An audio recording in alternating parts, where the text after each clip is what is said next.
Good Samaritan Rudy Noorlander decided to give some hunters a helping hand and track down an injured deer.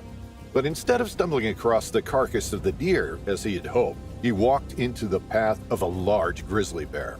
Hit like and subscribe. This is Fierce.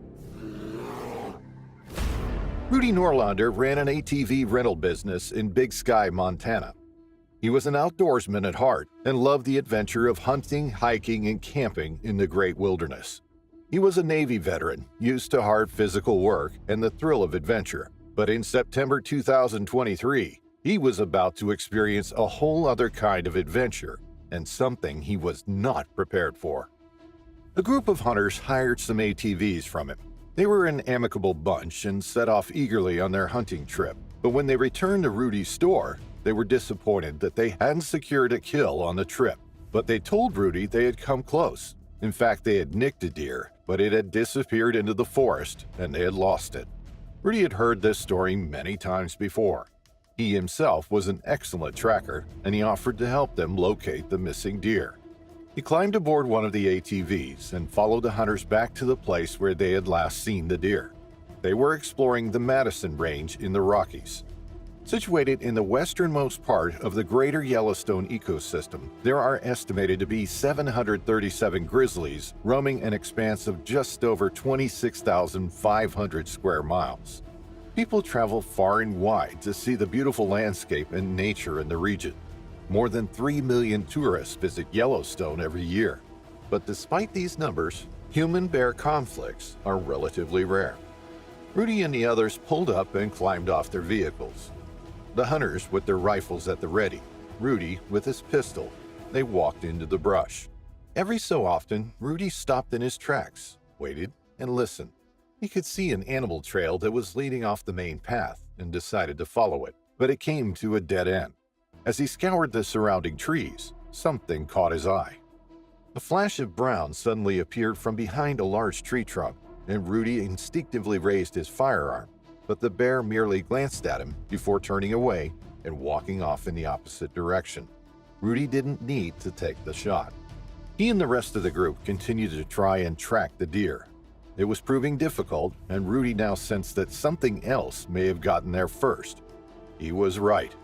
The smell from the fresh kill had alerted a nearby bear, and not the one that Rudy had just seen. This one was much larger, around 10 feet long, and it was drawn to the deer carcass. As Rudy closed in on the hunter's prize, he was suddenly confronted by the huge grizzly. He had startled it, and it saw him as a threat to the fresh food source it had now secured. Rudy knew what was coming. He could see the telltale signs of an imminent charge, and a half-second later, the bear did just that. It thundered toward him, and Rudy froze to the spot. He had such little time to react that he couldn't pull his bear spray out of its holster in time. Instead, the bear ran full force at him, its enormous frame galloping closer, the huge shaggy coat rippling across its body. After fumbling unsuccessfully at his bear spray holster, Rudy raised his pistol in front of him and took aim.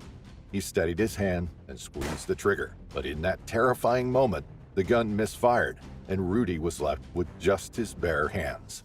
That's when the bear launched itself on top of him and he was hit to the ground.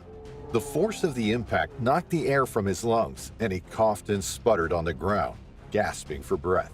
Then the bear bit into him. It was a ferocious attack. Rudy could feel the agonizing bites as the bear ripped at his skin and muscle. The attack continued for what seemed like a lifetime, with Rudy fighting back with every ounce of energy he had. He tried to gouge its eyes, but it didn't make a difference. The bear didn't even flinch. It continued to maul him. In those moments, Rudy thought back to another time he had been attacked by a bear. He had been just 10 years old when he had startled a bear out in the backcountry.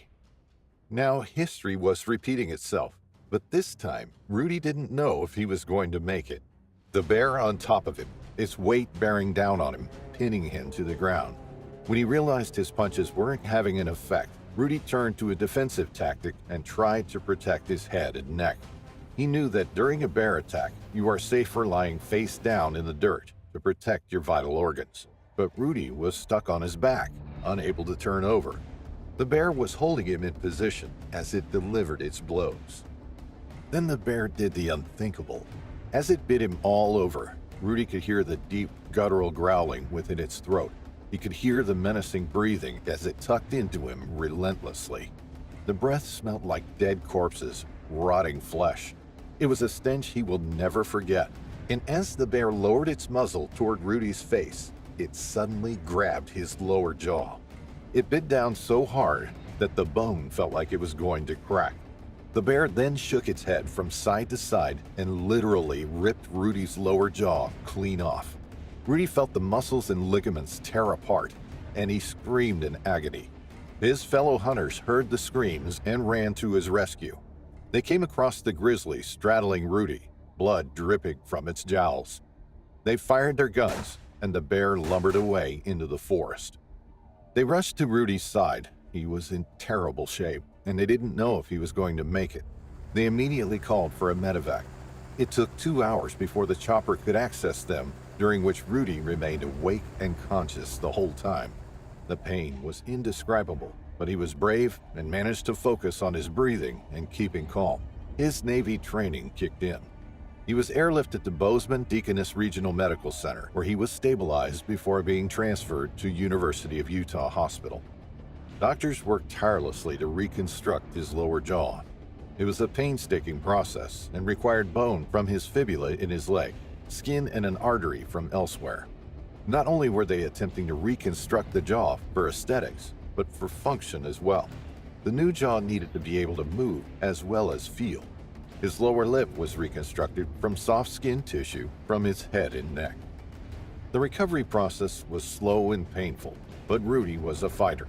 He couldn't eat and he couldn't talk, but he communicated with medical staff and his family by writing messages on a whiteboard. Day by day, they could see he was improving. His humor was even beginning to shine through when he described the attack as receiving the worst French kiss of his life. His new lower jaw was bandaged to his head while it healed and took hold. His family was concerned that Rudy may never talk again. During the attack, his vocal cords had been damaged.